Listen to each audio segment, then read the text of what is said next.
اللهم يا من على العرش استوى،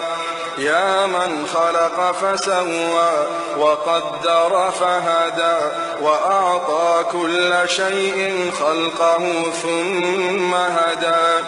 يا من أضحك وأبكى وأمات وأحيا وأسعد وأشقى وأوجد وأبلى ورفع وخفض وأعز وأذل وأعطى ومنع ورفع ووضع، يا من شق البحار وأجرى الأنهار وكور النهار على الليل وكور الليل على النهار، يا من هدى من الضلالة وأنقذ من الجهالة وأنار الأبصار.